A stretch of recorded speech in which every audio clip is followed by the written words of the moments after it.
The spaceport cafe on New Terra was full of noise, light, and the scent of hot drinks. People from different colonies, Earth, Mars, Jupiter Station, sat at tables, some in uniforms, others in simple worker suits. Holoscreens blinked above. The counters, showing shuttle schedules and weather updates for nearby moons. Mira sat near the back window, holding a warm cup of real tea. Her long brown hair was tied back, and her eyes were tired from reading tech files all day. She worked as an assistant engineer at a repair station nearby. It was not her dream job, but it helped her send credits to her family on Mars. She looked around. The cafe was more crowded than usual. A supply ship had just landed, and officers and travelers filled every seat. She took a sip of her tea and went back to her HOLO-pad. Just then, a quiet voice spoke near her table. "Excuse me," the man said. "May I sit here?" "There are no other seats." Mira looked up. A tall man stood there, holding a tray with one drink and a small snack. His clothes were simple but clean. His dark coat had fine stitching, not common among workers. His hair was short, and his face had a kind look, though he looked tired. Mira smiled softly and nodded. "Sure, go ahead." The man sat down carefully, giving her space. He didn't speak right away. For a moment, they both sat in silence, just sipping their drinks. Mira focused on her screen again, but she noticed him glancing at her files. "You work in tech?" he asked politely. "Yes," Mira said. "Repair station, mostly old transport drones and faulty panels." "Not exciting, but it pays." The man smiled. "Sounds like important work." Mira gave a small laugh. "Sometimes. But I want to design better tech for frontier colonies. The outer worlds don't get good equipment. They get the leftover junk." "That's a big goal," the man said.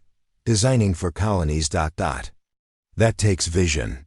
Mira looked at him with a curious expression. "What about you? What do you do?" He paused for a second before answering. "I work in research and development," he said simply. "I test machines, sometimes design improvements." Mira nodded. "So we're both in tech, I guess." He smiled again but didn't say more. Outside the window, 2 shuttles lifted into the sky. The cafe shook slightly, and the cups on their table rattled.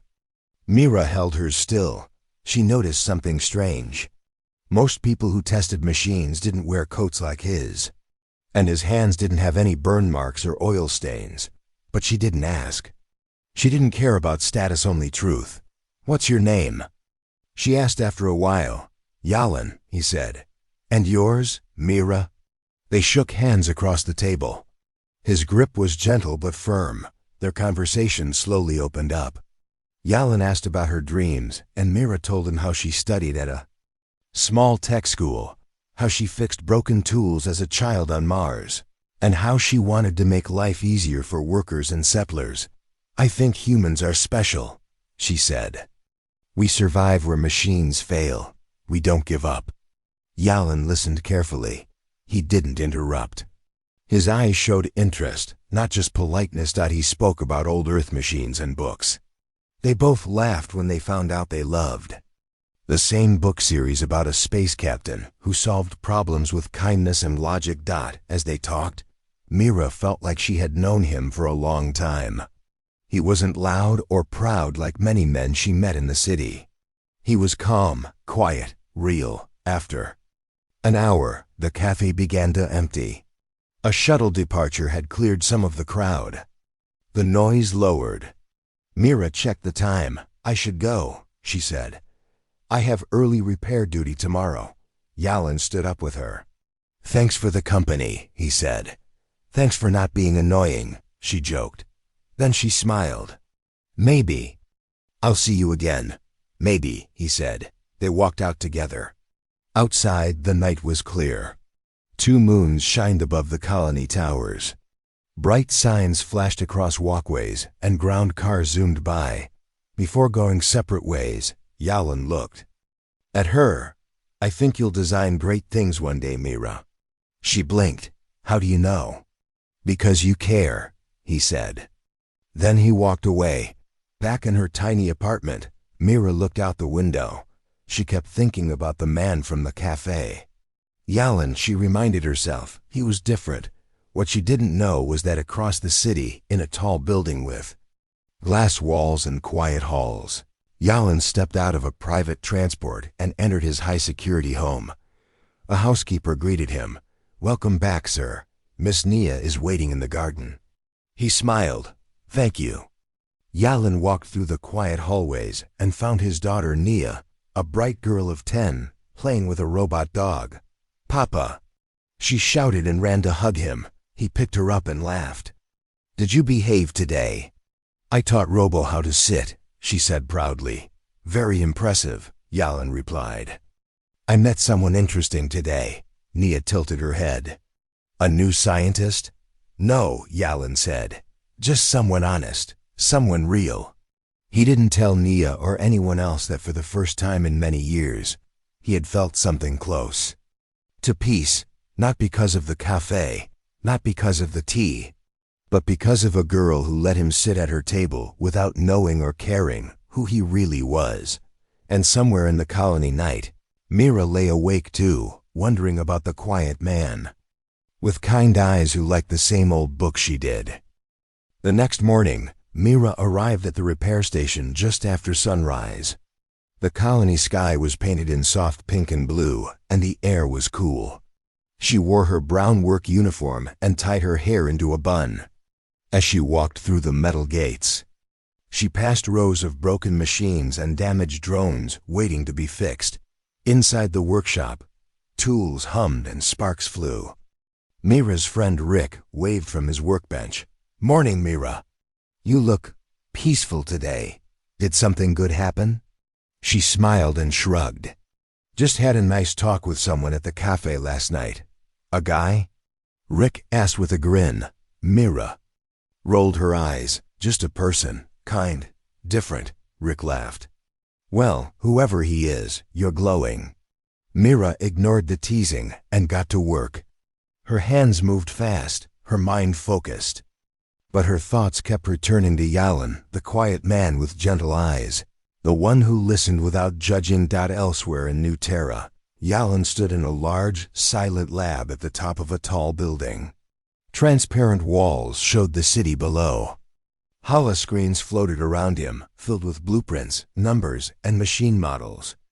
Engineers worked quietly nearby, respecting his space dot, but Yalan's mind wasn't on the machines. He kept remembering the girl from the Cafe. Mira. Her words still echoed in his head. "Humans survive where machines fail. We don't give up." That kind of belief was rare in this time.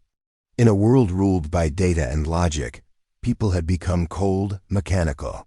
But not Mira. She still had fire in her. "Sir," a voice said. It was Karen, his assistant. "You have the test event at the South Dome today. Want to cancel?" Yalan shook his head. "No, let's go. Maybe someone useful will be there." He didn't mention he had already asked the team to quietly invite one special guest, Mira. That afternoon, Mira was surprised to get a message on her holopad. "Invitation, South Dome Innovation Demo. You've been selected as a guest due to your colony tech work." She stared at the screen. "Me? Why would they choose me?" Rick peeked over her shoulder. "Wow, that's big. That dome is for elite inventors. You should go." Mira hesitated. "I don't have the right clothes, and I'm not a real inventor."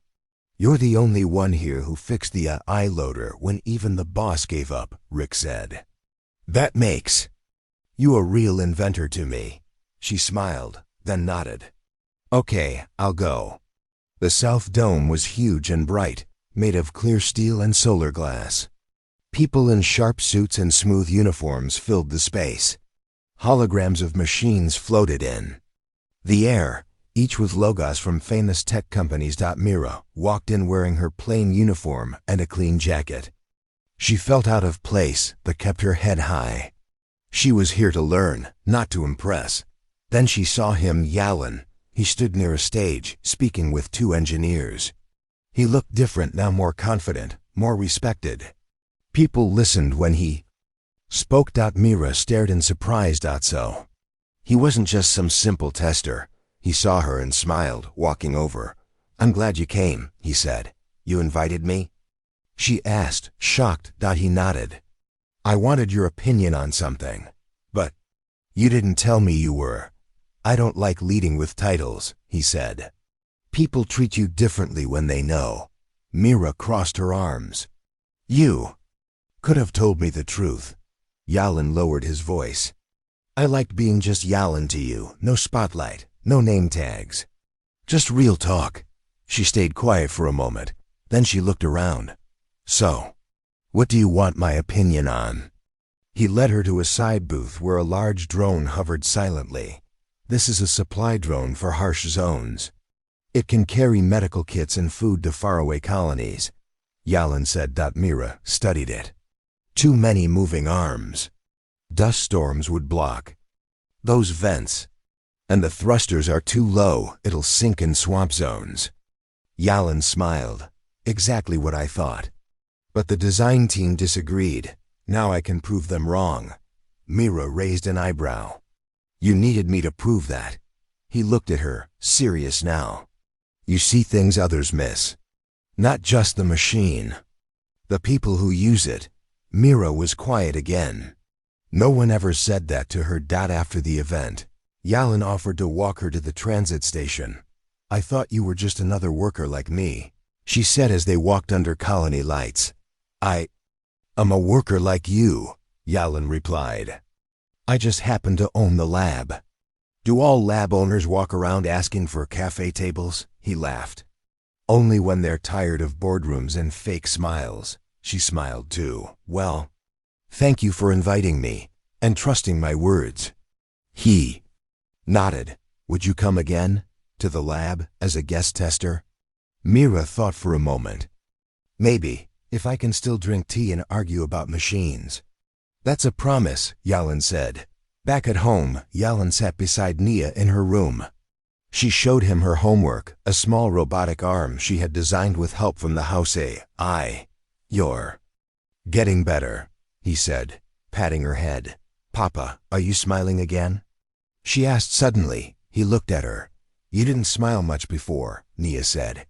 "But you are now." Yalan paused, then nodded slowly. "I met someone honest." "It helps." Nia tilted her head. "Is she nice?" "She's more than nice," he said softly. "She's brave." Meanwhile, in her small room, Mira stared at the card Yalan had given her before they parted. Official lab guest, access level, trusted advisor. She didn't know what it meant yet, but she knew one thing.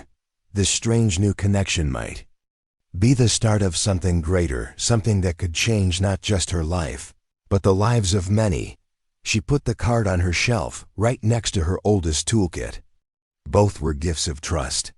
And both, she decided, would not be wasted. The wind blew gently across the top of the tall colony tower.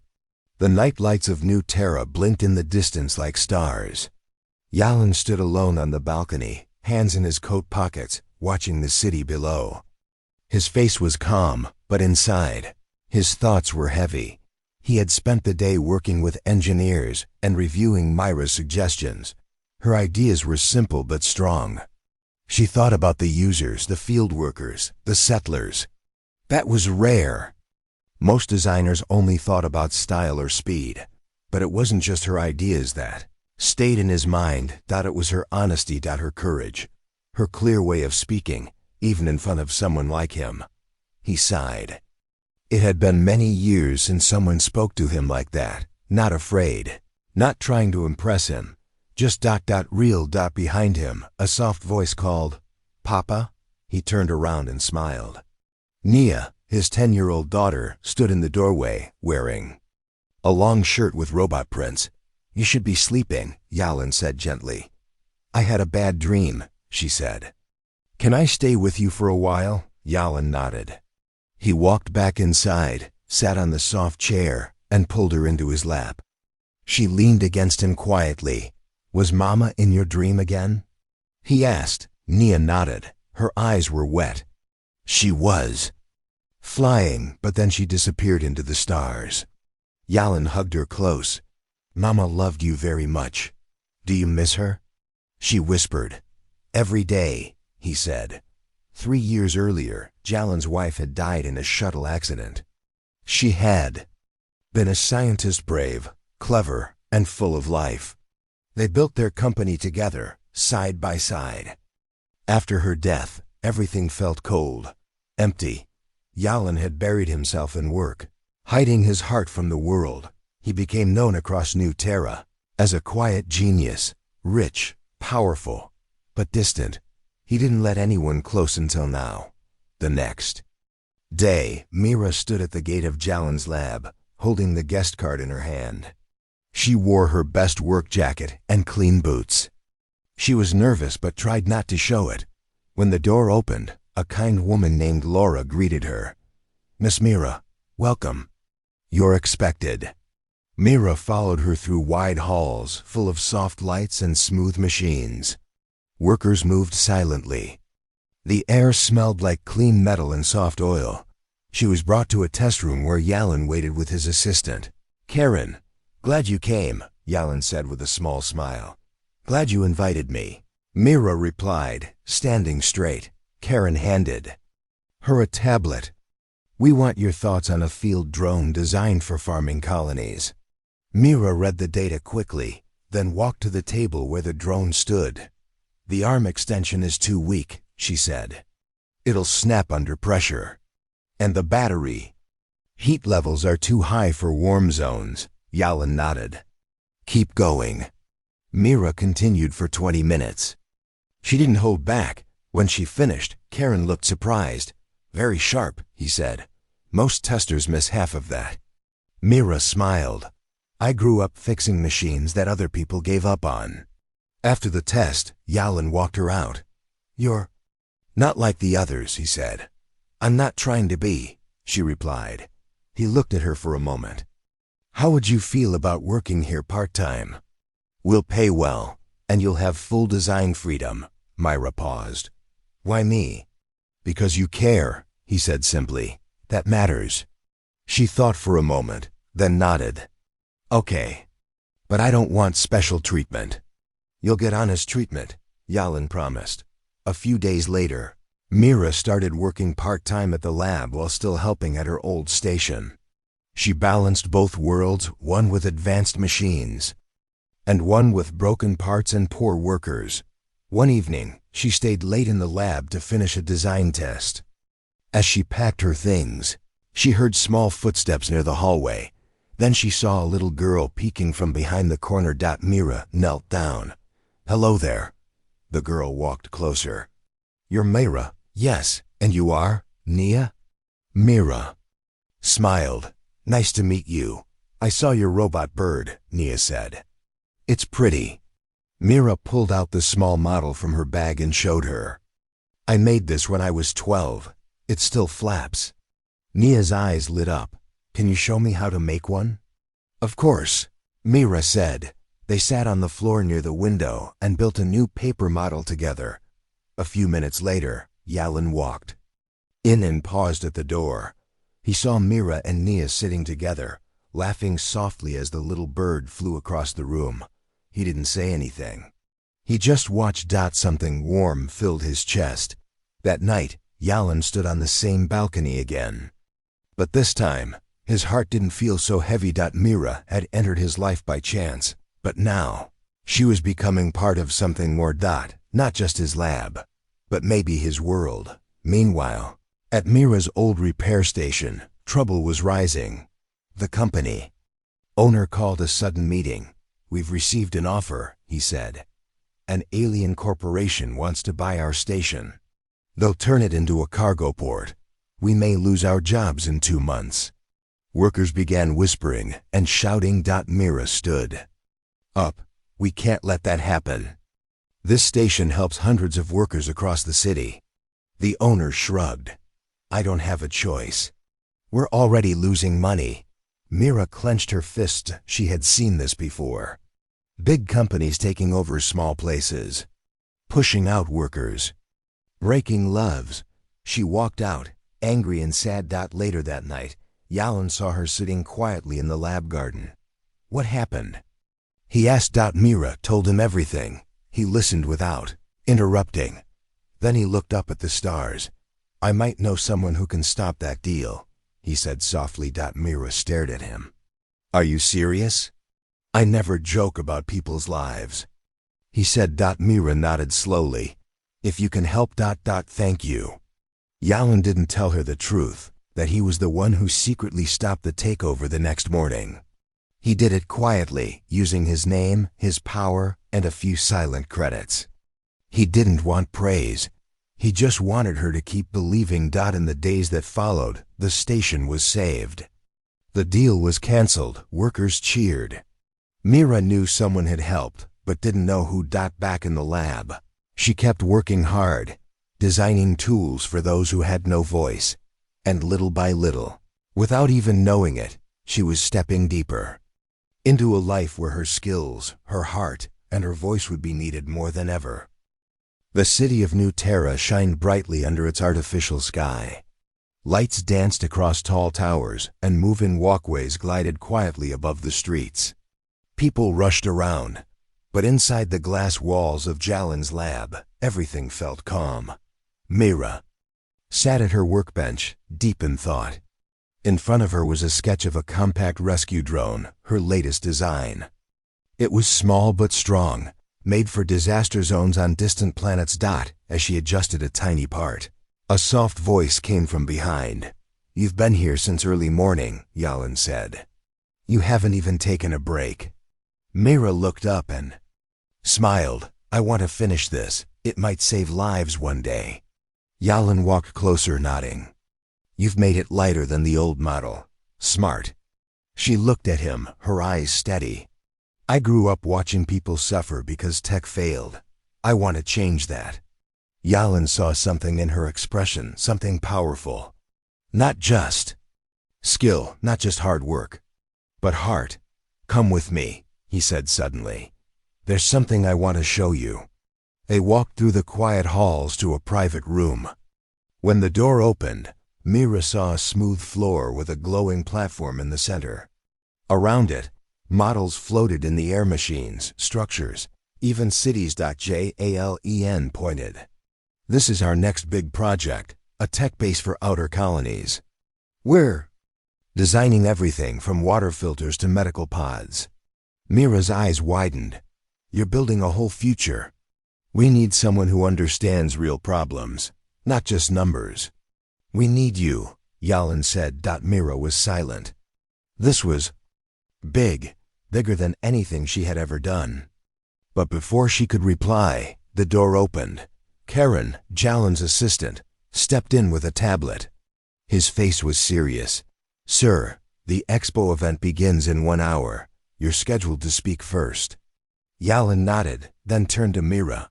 You should come. See how these ideas are presented to the world. Mira hesitated. It's not really my place, Yalan smiled. You belong more than most. The Tech Expo was massive. Bright banners waved over the hall. Holograms of machines spun in the air. Crowds of reporters, investors, and scientists moved around, all dressed in their best. Mira felt out of place in her plain clothes, but she followed Yalan quietly through the crowd. At the center stage, a large screen displayed the name, Jalen Reed, founder and chief visionary, Reed Tech Labs. Mira froze. Her eyes widened. Wait, she whispered. You're Yalan Reed? He turned, surprised. You didn't know? Mira stepped back. You never told me your full name. You just said Yalan. The stage lights turned on, and the announcer's voice filled the room. Ladies and gentlemen, please welcome Yalan Reed. The crowd cheered. Mira stood still as Yalan walked onto the stage. He looked calm as he spoke about the future of tech, about human hope, and about designing for life, not just profit. People clapped. Cameras flashed, but Mira couldn't hear the rest. Her heart was pounding. After the event, Yalan found her outside near the garden wall. Mira, he said softly, You lied, she said, not meeting his eyes. I didn't lie, he replied. I just didn't tell you everything.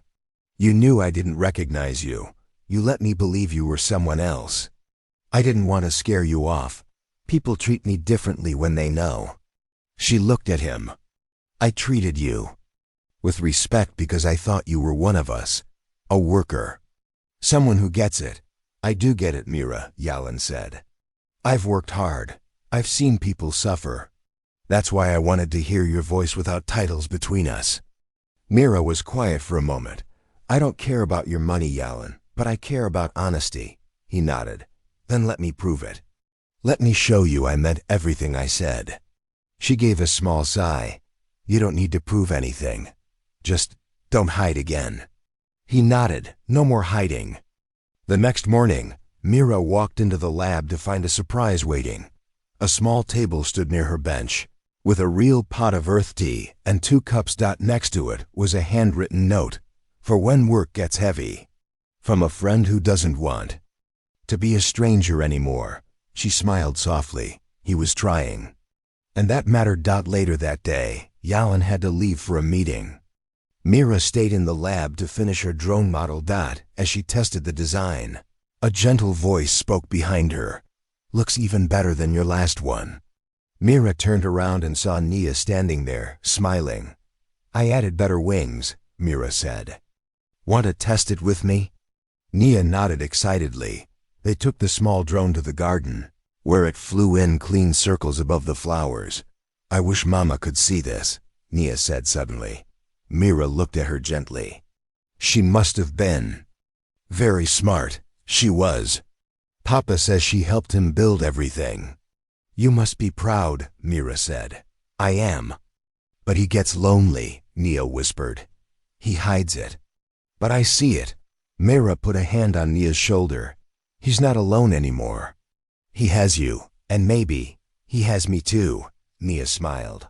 I hope so. That evening, Mira walked through the city alone. The stars above twinkled, and the soft lights of the colony blinked below. Her mind was full. She had entered this journey by accident. She had just shared her table with a stranger, but now she was part of something much bigger. She had found purpose. She had found a team. And maybe, just maybe, she had found something else too, a spark in a quiet man's eyes that she couldn't ignore. Across the city, Yalin sat on his balcony with Nia beside him. She likes you, Nia said suddenly. Who? Yalin asked. Mira. Yalin smiled. You think so? I know so, Nia said. She listens. She laughs, she stays. Yalin looked at the stars. I just hope I don't mess it up. Then don't, Nia said wisely. He laughed and hugged her close. That night, Mira looked out her small window, holding the note Yalin had left her. She read it again, then placed it inside her toolkit next to the old robot bird and the guest card, symbols of a path she hadn't planned, but one she now wanted to follow. The skies above New Terra turned a warm golden shade as the evening lights lit up the colony towers. Holographic signs floated through the air, announcing the Founders' Festival, an event that happened once every year. People from every corner of the colony came out to celebrate, dancers in glowing suits, music that echoed across streets, and small market stalls with food and handmade gifts. Mira walked through the crowd with Nia, holding her hand gently. Yalin had asked Mira to take Nia around the festival while he attended a late meeting with off-world investors. Mira agreed without hesitation.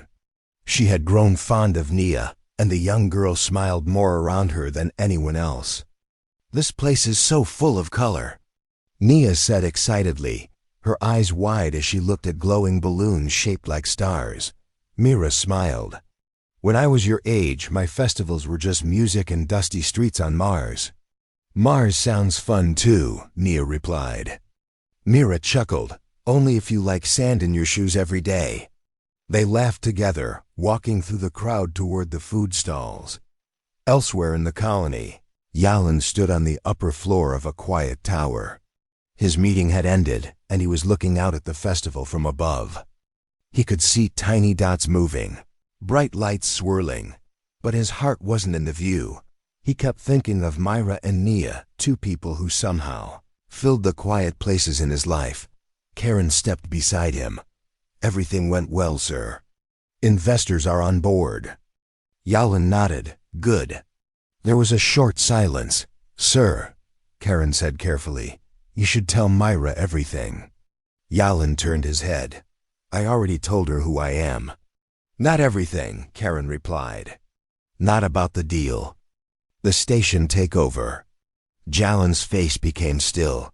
Weeks ago, Myra's old repair station was saved because Yalan had stepped in quietly. He had stopped the alien corporation from buying it. But he never told her. He wanted her to believe it happened naturally. "You think I should tell her now?" Yalan asked. "She deserves to know," Karen said. "And she deserves the truth before she hears it from someone else." Back at the festival, Mira and Nia shared a cup of fruit ice. Mira watched as Nia tried to win a small game at a stall. She laughed when Nia missed and made a funny face. Suddenly, Myra's wrist console beeped. It was a call from Rick, her friend at the repair station. "Hey, Rick," she said. "Everything okay?" "Not really," Rick said in a serious tone. "You need to know something." "What is it?" "People are talking. Someone found out that Reed Tech was the reason the takeover failed. They're saying the company used hidden funds to block the sale." Mira froze. "Reed Tech?" "Yes," Rick said. "Your new boss, Yalan. It came from him." Mira's heart dropped. She ended the call slowly and stood there, silent. Nia walked back to her, smiling. "I got a glow ring." But Mira couldn't smile back. Her mind raced. Later that night, Mira stood outside Yalan's private home. The stars above were quiet, but her heart was loud. The door opened. Yalan saw her and stepped forward. "Mira, why didn't you tell me?" she asked, her voice low. Jan paused.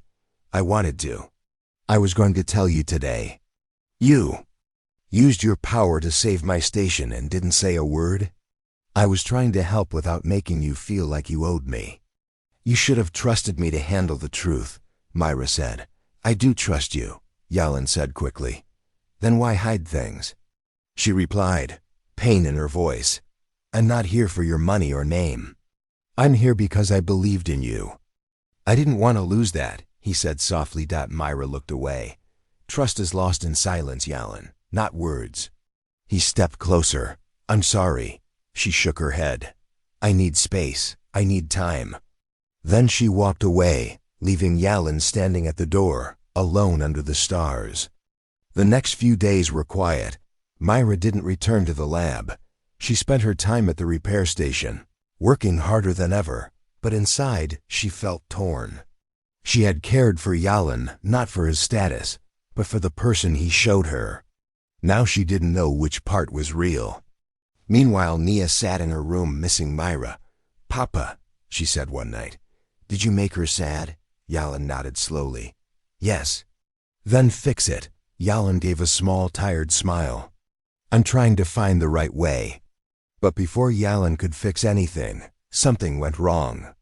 It was the night of the final Founders celebration. The entire city was glowing. Firelights danced in the sky, and crowds gathered for the closing show. Mira stood near a small street, watching from afar. She didn't feel like celebrating. Then, her wrist console beeped again, this time a colony-wide alert. "Emergency notice. Child missing. Nia Reed, age 10, last seen near Main Plaza." Mira's heart stopped. She tapped her console. "Yalan?" His voice came through, full of panic. "Myra, I can't find her. I was in a meeting. She slipped away." "I'm going," she said. "I'll search the lower city. I already called security, but they're slow. Mira, please." "I'll find her," Mira promised. Mira moved fast through the busy streets. She knew the colony well, every back path, every quiet alley. She searched old playgrounds, food stalls, and even the station areas. Then, near an old transport museum, She saw a familiar figure sitting alone on a bench. Nia. Mira ran forward. The girl looked up, eyes full of tears. "I didn't want to be in the crowd," Nia whispered. "I just wanted quiet. But I got lost." Mira knelt down and hugged her tightly. "You scared all of us," Mira said, her voice shaking. "I'm sorry." Nia whispered. "It's okay now," Mira said, holding her close. "Later." Mira brought Nia home. Jalen opened the door with wide eyes and rushed forward. "Nia!" She ran into his arms, crying softly. "I'm sorry, Papa." Yalan hugged her tight. "You're safe. That's all that matters." He looked at Mira. "Thank you." Mira nodded. She just wanted peace. She wasn't trying to run. He stepped forward. "Myra, She held up a hand. "Don't say anything now. Just be with her. We'll talk later." Yalan nodded, holding his daughter close. That night, Mira sat on her roof, looking at the stars. She still felt the hurt, but also something else, hope, because even through secrets and silence, one thing was clear: he cared. Deeply. And when it truly mattered, she was there not because of his name, but because of his heart. The sky above New Terra was cloudy the next morning. No festival lights, no dancing music. Just silence and a calm breeze. Mira walked slowly into the repair station. It had been days since she came to work with a clear mind. But today felt different. Her heart was still heavy from everything: Jalen's silence, the truth, and Nia going missing. But after seeing Yalan hold his daughter with such love and fear in his eyes, something inside her had shifted. He had made mistakes, yes, but he cared. And sometimes that meant more than perfect honesty. She put on her work gloves and started cleaning engine parts, trying to focus. But her mind wandered back to that very first day, the crowded cafe, the man who needed a seat, the small thank you, and the kind eyes. She hadn't known then that the man would change her life. That same morning, Yalan stood outside the repair station. He wore no business suit, no guards, just a plain jacket and quiet eyes. He had come alone. He took a deep breath, then walked inside. Mira looked up and froze. He stopped a few steps away. "I didn't come here as Reed Tech's owner," he said. Softly, "I came as Nia's father, and as someone who owes you the truth." Mira said nothing. Her hands were still, resting on the bench. "I was wrong to hide things," Yalan continued. "I thought I was helping. But I forgot the most important thing: respect. You earned everything on your own. I should have told you the truth." Mira studied him. His voice was calm, but full of regret. She took off her gloves slowly. "Why didn't you trust me with the truth?" "I was afraid," Yalan said. "Afraid you'd see me differently. That you'd think I was just trying to buy your trust." Mira gave a small sigh. "You weren't wrong to help, but you were wrong to stay silent." "I know," he said. "And if I could go back and do it right, I would." There was a short silence. "Thank you for finding Nia," he added. "You didn't have to help, but you did." Mira's voice softened. "She needed someone. And I care about her." Yalan looked down. "I still want to be honest about everything, not as a businessman, as a person." He handed her a small data card. "These are my plans for the colony's expansion. Every project, every name, including yours." Mira took the card and looked at it. "I'm offering you something," Yalan said. "A real position, not charity. A leadership role in the new engineering hub. Build it your way, your team. No lies, no secrets." She didn't answer right away. Her fingers touched the card gently. "I'll think about it," she finally said. Jalen nodded. "That's fair." He started walking out, then stopped. "Mira, I know I broke your trust, but I'll keep showing you who I really am. I won't ask for anything more than your time." She looked at him, then she gave a small nod. "That's all you'll get for now." But it was not cold. It was honest. Jalen smiled. It was enough. The next few days passed slowly. Mira stayed busy at the station, but she also began reading the files Yalan gave her. The projects were real, transparent, fair, and well-planned. Her name was listed in bold as one of the lead designers. No tricks. She visited the site of the new engineering hub and met with workers. They respected her. Some even said they had heard about her back on Mars. One evening, Mira walked near the cafe where everything began. The same small corner where she once let a stranger sit. As she sipped her tea, a soft voice called out, "Mira." She turned. Nia came running toward her, holding a small box. "I made this at school," Nia said. "It's for you." Mira smiled and opened the box.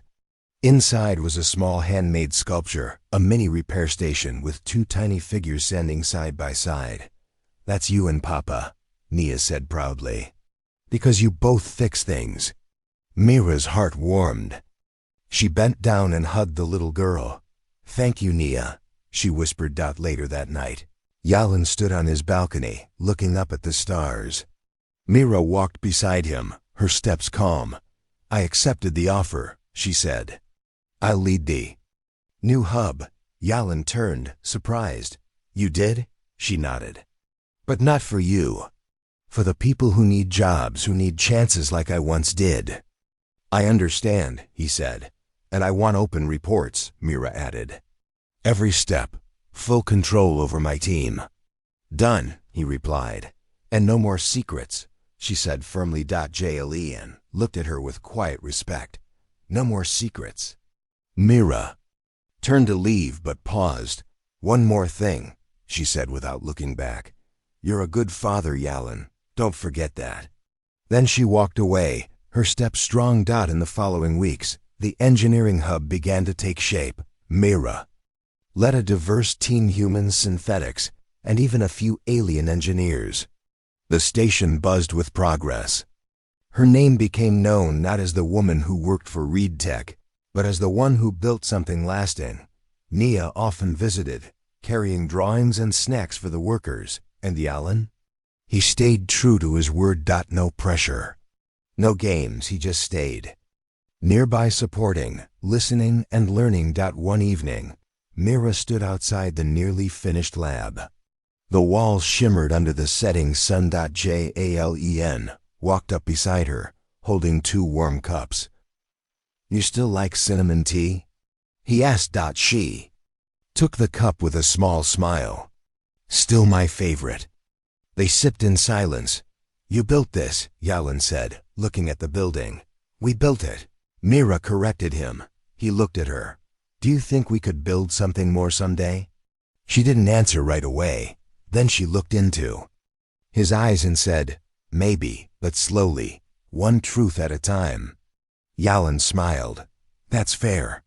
And for the first time in a long while, Mira smiled back, not with doubt, but with quiet hope. A gentle wind moved through the shining buildings of New Terra. The new engineering hub stood tall near the spaceport, its silver frame glowing in the morning light. Inside, Mira stood with a datapad in hand, walking through the final inspection. The project she helped build was now real, a full center for clean energy engines and space tech. Young mechanics and engineers from many planets had come here to learn from her. "Systems check complete," said a soft robotic voice. Mira smiled. "Good. Now open it to the people." The station's doors opened. People cheered. Students, families, workers, all excited. This wasn't just a building. It was a chance, and Mira had built it from truth. Later that day, as the crowds explored the hub, Yalan arrived quietly. He wore a simple dark coat, not a rich man's suit. No guards followed him. Only Nia, skipping beside him, holding a small plant in a glass pot. "Do you think Miss Myra will like it?" Nia asked. "She loves nature," Yalan said, smiling. "It's perfect." They walked together through the crowd until they found her standing near a display of solar reactors. When Mira saw Nia, her smile widened. "You came!" Nia ran forward and handed her the pot. "For your office. It's a space cactus. It glows in the dark." Mira laughed and hugged her gently. "Thank you, little star." Then she looked at Yalan. "No security today?" He shook his head. "I wanted to see it the way you built it. As a citizen, not a CEO." Mira nodded. "You've come a long way." "So have you," Yalan said quietly. They stood together, watching people move through the station. No words were needed for a while. Finally, Yalan turned to her. "I've been thinking about slowing down. Not quitting Read Tech, just changing how I work." Mira raised an eyebrow. "That doesn't sound like the old you." "I'm not the old me," Yalan replied. "You taught me that." He looked toward Nia. "I want to spend more time with her. She needs a father, not just a provider." Mira's voice was soft. "She's lucky to have you." "I'm lucky to have her," Yalan said. He turned toward Mira, his expression more serious. "I'm not here to ask for anything today. I just wanted to say I'm proud of you." Mira looked down at the cactus in her hand. "Thank you." There was a long pause. Then Mira said, "Would you like to stay for the evening lights?" Yalan looked surprised, then smiled. "I'd like that." As the sun began to set, small lights turned on across the hub. Solar lanterns lit up the walls with soft colors. A small music band from Earth played old tunes in the corner. People gathered outside. Food stalls lined the roads, and children played with tiny drones in the air. Mira, Yalan, and Nia sat at a bench near the garden area. It was peaceful. Nia leaned against Myra's arm, sleepy but happy. "Do you remember?" Yalan asked.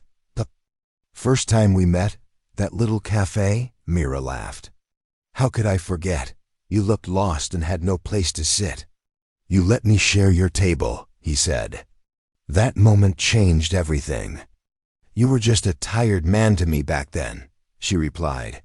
"And you were just a kind stranger to me," Yalan said. "I never imagined that stranger would become someone so important." There was silence between them for a moment. But it was warm, not awkward. Then Mira spoke softly. "I've spent my whole life trying to prove I belonged, in jobs, in rooms full of important people. I didn't think I'd ever feel truly seen." Yalan looked at her. "You've always belonged, Mira. You just needed the space to shine." She gave a small smile. "I think I finally found that space." Nia stirred beside them. "Papa, Miss Mira, can we have pancakes tomorrow?" They both laughed. "Of course," Mira said. The next morning, the cafe near the hub was full again. People were chatting, eating, laughing. It felt like the early days of New Terra, when hope was just starting to grow. Mira walked in wearing a soft blue coat. Yalan and Nia were already seated at a corner table, pancakes on the way. As she joined them, she saw something she hadn't noticed before: her photo on the cafe's wall. A newspaper headline read, "Engineer from Mars builds future of New Terra." Below it, Mira Ellen, the heart behind the power. She smiled. A little shy. Jlen followed her gaze. "They finally got it right." Mira sat down, shaking her head. "I never wanted fame." "You didn't chase it," Yalan said. "That's why it came to you." Nia handed Mira a fork. "You have to try the chocolate one." Mira took a bite. Delicious. As they ate, Mira noticed people smiling at her. Not because of her title, but because of what she had done. She had built something real. Weeks passed. The hub grew busier. More people came. New jobs were created. Students from distant colonies sent messages asking to join the training programs. Mira now led a team of over 50 engineers. She traveled to nearby outposts, helping other colonies design energy centers like hers. But she always came back to New Terra. To the cafe, to the people. To Yalan and Nia, their connection was not fast or loud. It was gentle, real. Sometimes Yalan helped her review project plans. Sometimes Mira helped Nia with homework. They shared dinners, stories, quiet evenings. There were no promises, no big speeches, just trust, one step at a time. One evening, Mira stood on a balcony outside her office. She looked at the stars, remembering the girl who had once escaped a crowded world.